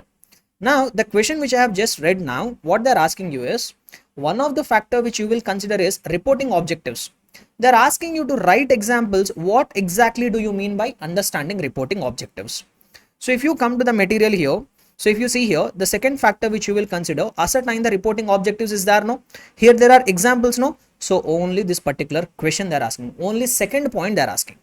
So once again, you have to be very careful while answering the questions. So if they are asking you what factors are required to be considered while establishing overall audit strategy, write about only these main points. So then why I have given examples, why I have added examples here is, in case if they ask you this kind of question, see, they're not asking you about all the factors. They're only asking you about reporting objectives and to give the examples of the reporting objectives. So here I will not write all the factors. Here I will write only the second point. So they're asking me only about reporting objectives. I will give examples of only those reporting objectives. Able to understand everybody? Clear and comfortable? So with this we are done with even audit strategy, planning and program also. So let us proceed ahead and try to understand the questions from the remaining chapters. So now the next chapter which we have is audit documentation and evidence. Let us see what kind of questions are tested. Written representations are to be provided by the management to the auditor when requested. Explain. Nothing but this is the question from essay 580. So what you are supposed to write for this? What is the meaning of written representation? Regarding which matters written representations are required. So if you open essay 580, you will find what is the meaning of written representation and objectives of essay 580. The two paragraphs you are supposed to write here. Next one. Audit documentation refers to record of 3 items. Explain stating clearly the objective and nature of audit documentation. They are asking you the meaning of audit documentation. So they are telling audit documentation refers to record of 3 items. Which 3 items? Record of audit procedures performed, record of audit evidence obtained, and conclusions reached by the auditor. Along with that, they are also asking you to write about what is the objective of audit documentation along with nature of audit documentation. So if you open the chapter audit evidence and audit documentation and audit evidence, there you will be able to find the same question. Explain nature and objective of audit documentation. That answer you have to write it here. Next one. The auditor shall assemble the audit documentation in an audit file and complete the administrative process of assembling the audit file on a timely basis. Explain in detail. Nothing but this question is about assembly of the final audit file. As we all know, once the audit gets completed, audit file has to be assembled within 60 days from the date of auditor's report. And while assembling this audit file, we will not perform any new audit procedures, just we will try to perform administrative activities. And once audit file has been assembled, it should not be thrown out, it should be retained for a period of 7 years. So that assembly related question you have to write. Next one. T Limited has used the services of an expert for the purpose of physical verification of its inventory, which is appearing in the financial statements of the company at 75 crores. During the discuss the broad parameters which auditor would take into consideration while deciding about the work performed by management expert. So the question here is, if you want to use the work of management experts for obtaining audit evidence, what factors you are required to consider? So this question is also there in our material. So if we go to the chapter audit documentation and audit evidence, I will show you that particular question. So audit documentation and audit evidence. If we go there, come on. Yes, here. So let me show you that particular question. Yeah, this question is there, no? What are the factors which are required to be considered by the auditor while using the work of management expert? So if you want to make use of the management expert, what factors you have to consider? Same question, no? But instead of asking it directly, they are giving a scenario. They are telling, as an auditor, you are making use of expert for obtaining audit evidence regarding inventory valuation. And if you are using work of such expert, what factors you are required to consider? So this is a straightforward question. The same question has been converted into a case scenario based question and they have asked it. Answer will remain the same. Next one. Essay 500 audit evidence. Explain what constitutes audit evidence in an audit of financial statements. A combination of test of accounting records and other information is generally used by the auditor to support his opinion on the financial statements. Very good. Explain and discuss the meaning of audit evidence in detail. Nothing but they are asking you to write in an elaborated manner what is the meaning of audit evidence. So here you will have this question number 2. So if you see question number 2, define the term audit evidence. So here we have explained about audit evidence in a detailed manner. If you write this first point, A point, that will be enough. Why? Because the question will be maximum tested for 4 or 3 marks. We will not go and elaborate and write about sufficiency, appropriateness. We will not write in this detailed manner. Why? Because they did not ask. They are just asking us to explain audit evidence in a detailed manner. So if you write this A point, that will be more than enough. Next one. Now coming to the next chapter, risk assessment and internal control. Let us see what kind of questions were there. Obtaining an understanding of entity and its environment establishes a frame of reference within which auditor plans the audit and exercises professional judgment throughout the audit. Explain by giving examples. Nothing but if you understand about the entity and its environment, that will help the auditor in various ways. They are asking you to give examples how understanding of the entity, environment and its internal control will help the auditor. So what is the question, guys? First, they are telling if you obtain an understanding of entity and environment, you will get a framework. That means you will get an idea how to betterly plan the audit. That means if you understand about entity and its environment, that will help the auditor in various ways. The question is, give examples how understanding the entity and its environment will help the auditor in obtaining audit, will help the auditor in planning the audit. So here, there will be advantages of understanding of entity and its environment. So if I show you that particular question, if you go to the chapter risk assessment and internal control, so there will be one small question, this one. So if you obtain understanding of entity, how it is going to benefit? See here, The understanding helps the auditor in various ways. If you understand about entity, environment and its internal control, that will help you in various ways. In which ways? That will help you to assess the risk of material misstatement, that will help you to determine materiality, that will help you to determine appropriateness of accounting policies. You will come to know which areas require special consideration, and also you can evaluate whatever evidence you have obtained whether that is sufficient and appropriate or not. So if you understand about entity and its environment, these are the various ways in which auditor will be benefited. So these examples only they are asking you here. Next one. Analytical procedure performed as risk assessment procedure may identify aspects of the entity in which auditor was unaware. So as we all know, when we perform risk assessment procedure, for performing risk assessment procedures also we can use various techniques. We can use inquiry, we can use inspection, we can use observation, and even we can use analytical procedure. So they are asking you to elaborate how we can use analytical procedures as a risk assessment procedure. Nothing but this question is also, this one, see here. So risk assessment procedure, we can do inquiries, we can also do analytical procedures. They are not asking about all other techniques, they are only asking you how analytical procedures can be used to perform risk assessment procedure. This if you write it, that will be enough. Next one. Risk of material misstatement refers to the risk that the financial statements are materially misstated prior to audit. Discuss the levels at which this risk exists. So here most of the people will get confused. They're asking you at what levels risk of material misstatement will exist. Most of the people will write there are two components of risk of material misstatement, inherent risk and control risk. If you write it, that is wrong. If you write the answer like this, it will be wrong. They are not asking you components of risk of material misstatement, but instead they are asking you what are the levels at which risk exists. A risk of material misstatement exists at two levels: risk of material misstatement at the financial statement level, risk of material misstatement at the assertion level. This you have to write. The risk which affects the financial statements as a whole, the risk which affects particular items of the financial statements. So you have to be very careful. Most of the people will do the mistake here. Instead of writing the levels of the risk of material misstatement, they will write the components, inherent risk, control risk, that they will write. If you write it, you will not get any marks. So you have to read the question minimum twice, then only you have to choose the answer. So be careful about the terminology. They are asking you levels of risk, so you have to write risk of material misstatement at the financial statement level, risk of material misstatement at the assertion level. Now coming to the next chapter, fraud and responsibilities of the auditor. Fraudulent financial reporting often involves management override of controls that otherwise may appear to be operating effectively. Illustrate any three techniques by which fraud can be committed by management overriding controls. Nothing but how the management can override the controls and commit the fraudulent financial reporting. They're asking you here straight away question from the material. In our material, you will be able to find the same kind of question. After this, you will be able to find it. 9th chapter. Yes. So here, if you see the same question we will have here. Yeah, this one.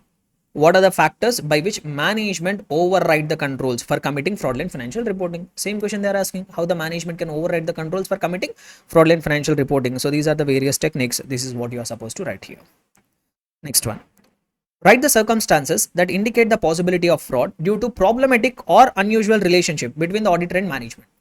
So they are asking you in what circumstances where there is a problematic, there is a disturbed relationship between auditor and client. If there is a disturbed relationship between auditor and client, that indicates that that could be a possibility of fraud. See, when there will be a disturbed relationship between management and client, when management will not cooperate with the auditor, when disturbance will be there between management and auditor, when management will not cooperate with the auditor, when they have committed something wrong. So if you find any problematic or unusual relationship, that indicate that there could be possibility of fraud. Now they are asking you examples, to say some examples where we can say that the relationship between management and auditor has been strained, or there is a problematic relationship between management and auditor. Same question I have included in the study material. You need not go and search for anywhere. See, same question. Give examples of circumstances which indicate that relationship between management and the current or predecessor auditor is strained or problematic relationship is there. So just you are supposed to write this circumstances. Understood? Next one. Coming to the next chapter, audit in automated environment. Let us see what questions were tested. When a business operates in more automated environment, we are likely to see several business functions and activities happening within the system. List down the business functions and activities happening within the system. what kind of activities are happening within the systems today without manual intervention. So you'll find one question, automation of activities. So which activities are happening automatically within the system without human intervention? So this is what that particular answer you are required to write. Like today, computations and calculations are happening within the system. Accounting entries are posted automatically. Business policies and procedures are getting implemented through a system. Reports, whatever are getting used in the business, that are getting generated from the systems. Even user access and security is also controlled by assigning roles to the systems.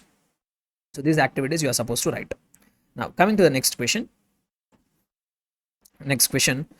List the points that an auditor should consider to obtain an understanding of company's automated environment.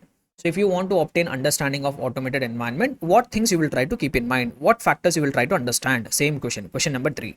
So what are the points that an auditor should consider while obtaining an understanding of company's automated environment? So just write this points as it is. Next one. Now coming to the next chapter, audit sampling we have. Let us see what kind of questions are tested. Chintamani Limited appoints Chintan and Mani as statutory auditors for the financial year 2022-23. Chintan and Mani seem to have different opinion on audit approach to be adopted for audit of Chintamani Limited. Mani is of the opinion that 100% checking is not required and they can rely on audit sampling techniques in order to provide them a reasonable basis on which they can draw conclusions about the entire population. Summary guys, auditor wants to use sampling. Summary of the entire paragraph. Chintan is concerned whether the use of audit sampling has provided a reasonable basis for conclusion about the population that has been tested. He is having a doubt whether sampling will give him reasonable basis for conclusion. You are required to guide Chintan about his role if audit sampling has not provided a reasonable basis for conclusion about the population that has been tested in accordance with SA 530. So as an auditor, what kind of guidance they are asking you, what kind of guidance you will give if auditor came to know that the sampling has not provided a reasonable basis for conclusion. See, this is in our material, you will be able to find this answer, but you might not directly get it. You need to be a bit careful in finding the answer. So what I am exactly trying to say here is, so if I take you to the chapter,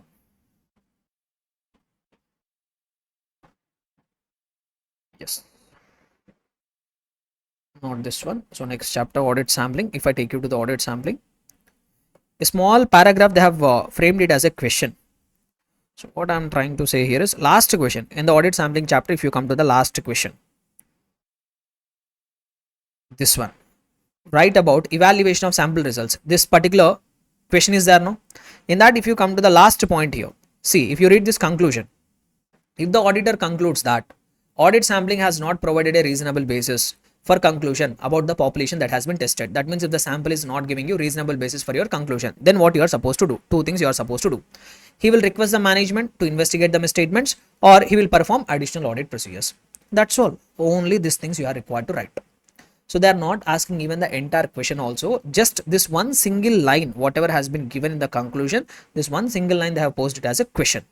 That's what they have done. So even if you read the question once again, you are required to guide Chintan about his role if audit sampling has not provided a reasonable basis for conclusion. So in case whatever sampling that you have followed, if it is not providing a reasonable basis for conclusion, what you are supposed to do? These two things you are supposed to do. That's it, over. So I can't go even deeper into these details. Why? Because this one question in our regular classes we explain for more than 1.5 hours. So we can't afford that much amount of time to go into detail. So that just I'm telling you where you can find the answers for these questions. Next one. The auditor is required to project misstatements for the population to obtain a broad view of the scale of misstatements explained in detail. They are asking you to write in a detailed manner about the projection of misstatements. Just before that, we have this question. Write a short note on projection of misstatements. Just simple small 4 points are there. That's what you are supposed to write there. Next, coming to analytical procedures. Let us see what is this analytical procedures. What questions are tested.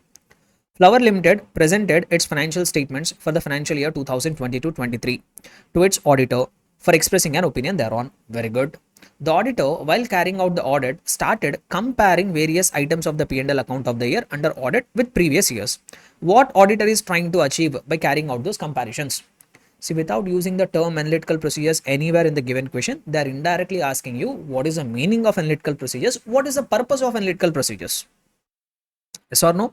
See, nowhere in the question they use the term analytical procedures. What they are telling, what auditor has done. What auditor has done? He is doing comparison with the previous year. So they are asking why he will be doing that comparisons. First thing, we have to identify that here auditor is doing analytical procedures. So what you should do is first write the meaning of analytical procedures and say in the given case auditor is trying to perform analytical procedures, and also write why he will be doing analytical procedures. Why he will be doing analytical procedures? Purpose. What is the purpose? To obtain audit evidence, to understand, to identify the risk of material misstatement, and also to form the conclusions on the financial statements.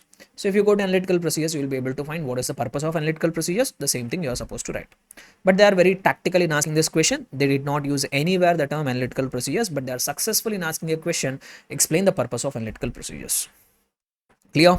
Next one. When designing and performing substantive analytical procedures, either alone or in combination with test of details as substantive procedures, in accordance with SA 330, the auditor shall determine suitability of particular analytical procedure for given assertion, taking into account assessed risk of material misstatement and test of details, if any, discuss. So indirectly the question is, the auditor, there will be various techniques for performing analytical procedures, like you can do trend analysis, ratio analysis, like that various techniques are there. Which technique will be suitable for which item of financial statement? That has to be decided by whom? Auditor. How he will decide? Nothing but as an they are asking you a question here, how you can determine suitability of analytical procedure to particular transaction. Which analytical procedure will be, which kind of analytical procedure will be suitable for which item of financial statements, how the auditor is going to decide. Simply using professional judgment. Anyhow, we have a question in our material also here. So if I take you through that question, this one, question number 8, write about suitability of particular analytical procedure for given assertion. Same thing they are asking you here. So simply there will be 4 points. Just write this 4 points, you will get full marks. Next one.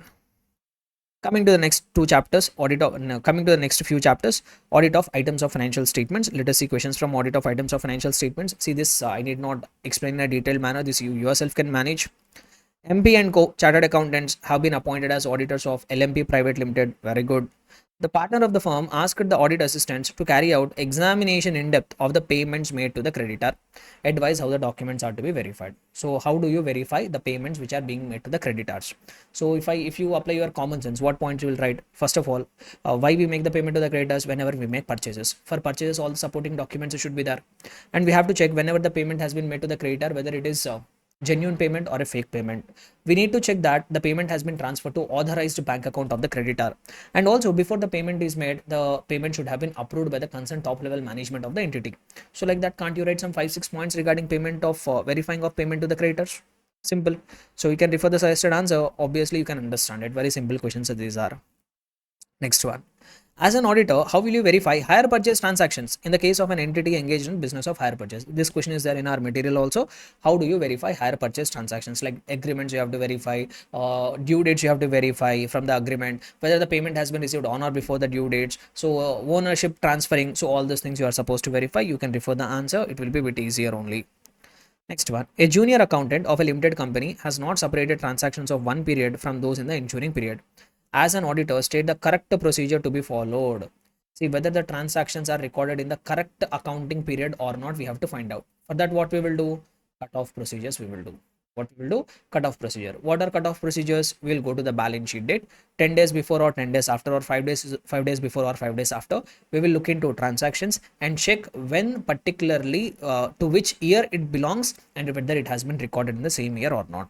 Mainly this problem will arise in the case of sales and purchases. Why? Because sales invoice will be generated on one date, risk and reward will get transferred on another date.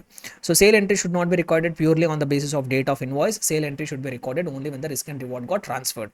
Assume invoice was given on 28th of March, but risk and reward got transferred on 2nd of April. When it should be recorded? It should record on 2nd of April. Only 4 days of gap is there, but on the basis of date on which you are recording the entry, financial year itself will change. So that itself we call it as cutoff procedures. So that you have to elaborate. Next one. Company audit. Let us have a look at the questions from company audit chapter. Provisions regarding appointment of auditors. First auditor of a government company, non-government company. How do you appoint the first auditor of a government company and a non-government company? Straightforward question. How do you appoint subsequent auditor of a government and non-government company? Directly appointment procedures they are asking. Next one. As per section 143 subsection 3 clause J of the Companies Act, the auditor's report shall also include such other matters as may be prescribed. Discuss those matters. Nothing but reporting requirements under 143 subsection 3 clause G. I told you earlier there are 5 points. Recently 1 point got added. So now under 143 subsection 3 clause J, we have 6 matters we discussed as a part of statutory update. They are not asking you only about the 6th point. They are asking you to write all the 6 matters which are required to be reported under 143 subsection 3 clause J. Next one. State the matters to be included in the auditor's report as per CARO 2020 regarding Nidhi Company. Regarding Nidhi Company, what matters you are required to report. So Nidhi Company should have maintained net owned funds to deposit ratio of 1:20. 10% they have to keep in unencumbered term deposits, and they should you should even check whether there has been any default in repayment of principal and interest to its deposit holders. 3 points you are required to check and comment. Similarly, transactions with the related parties. You have to check whether the provisions of sections of the Companies Act has been complied with. All the disclosures required as per accounting standards has been given or not. Those two are the reporting requirements regarding related parties. So there is even a CARO revision video recently I have uploaded. Even you can watch it for quick and comprehensive revision of all the 21 matters which are required to be reported under CARO. Next one, audit report. Next, let us see what questions are tested in the audit report. Communicating key audit matters in the auditor's report in the context of the auditor having framed an opinion on the financial statements as a whole. So when you are expressing opinion on financial statements, sometimes you are required to even communicate key audit matters also. Very good. Communicating key audit matters in the auditor's report is not considered as a substitute or alternative for number of important items. So key audit matters is not a substitute for certain items. What it is not a substitute for? It is not a substitute for those disclosures which the management is required to give in the financial statements. It is also not a substitute for modified opinion. It is also not a substitute for those matters which are required to be highlighted in material uncertainty relating to going concern, and even it is not a separate opinion on any of the matter. So if you refer SA 701, there you will find objective of SA 701 that you are supposed to write. That's it. Next one. What an auditor would state in basis for opinion section of the auditor's report. When the auditor modifies the opinion on the financial statements, explain the amendments he should make in this section. So basically what we will report in basis for opinion, 4 matters. That auditor is required to do the audit as per standards on auditing, and auditor is required to report auditor is required to comply with the standards on auditing. He has obtained he has to give reference to auditor's responsibility paragraph, and also he should say that whether he has obtained sufficient and appropriate audit evidence or not. So one more thing is there, one more thing is missing. So it is not suddenly not coming into my mind. So sometimes it happens. Anyhow, let us see.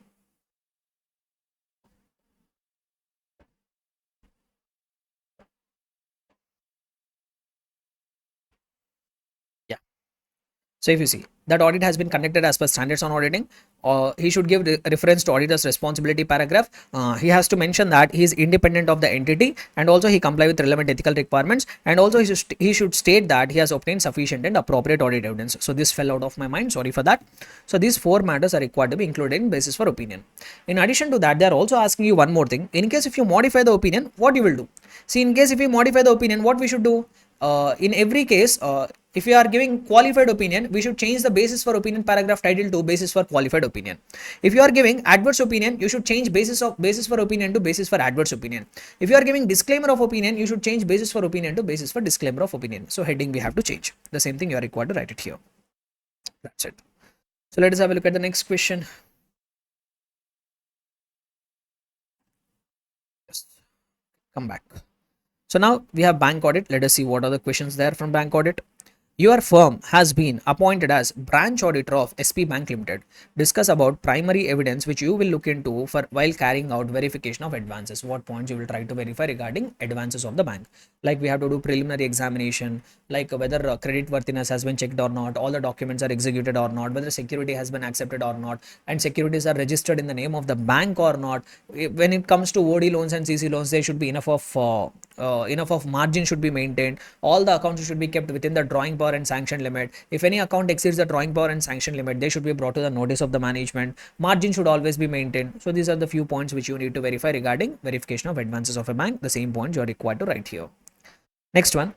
TEP Industries Private Limited, a company engaged in obtaining rice from paddy, is enjoying a cash credit facility against hypothecation of paid stocks and book debts eligible up to 90 days only from LVM Bank for 4 crore rupees. The letter sanctioning the above credit facility stipulates that margin on the stock is 25% and margin on book debt is 40%. While preparing stock statement as on 30th of June 2023, accountant of the company calculates value of the stock as 5 crore rupees, including 1 crore of rice which was lying in a low lying godown and was completely damaged during recent floods. caused by river Yamuna. See, ultimately the question is they will ask you to calculate the drawing power. For that they are giving you details. First they told that the stock value is 5 crore rupees. But out of that 5 crores, 1 crore worth of rice has already been damaged. Will the bank consider this for calculating drawing power? No. So you have to exclude that 1 crore, only 4 crores will be considered. Next, debtors outstanding as on 30th of June were 3 crores, including 50 lakhs outstanding for 6 months. See, whatever debtors which are outstanding for more than 90 days, that will not be considered. So total debtors are 3 crore rupees. Out of that, 50 lakhs are outstanding for more than 90 days. So debtors available is 2.5 crores. Next, trade creditors as on the date are 2 crores. Nothing but liabilities are sundry creditors are 2 crores. And he calculated DP drawing power as 3.3 crores. They are asking you, is it correct? Is a drawing power calculated correct? Some auditor has calculated while preparing stock statement, they calculated drawing power to be 3.3 crores. But they are asking you to check whether this drawing power is correct or not. Sir, how to calculate the drawing power? Very simple. So I have already told you the format. Once again, I will tell you. First, you have to take the stock. First, you have to take the stock value, which is accepted stock. From that, you have to reduce creditors. From that, you have to reduce creditors. See, in our case, we have stock of 4. We should not take 5. Why? Because 1 crore is completely damaged. We have to take only 4 crore rupees. Out of that, from that, we need to reduce creditors figure. What is the creditors? 2 crore rupees that you have to reduce. Balance whatever you get, that we call it as paid stock. How much is paid stock? 2 crore rupees. From this margin, you have to reduce. They are telling how much margin is 25% on stock. If I take margin at the rate of 25%, it will be 0.5 crores. So, total drawing power for stock. What will be drawing power of stock? It will be 1.5 crores of drawing power is available for stock. Now, we have to calculate drawing power for debtors also. What is the total amount of debtors? They are telling 3 crores. Out of that, how much is outstanding for more than 90 days? 50 lakh rupees. That you should not consider. You should take 0.5 out. So balance we have 2.5 crores.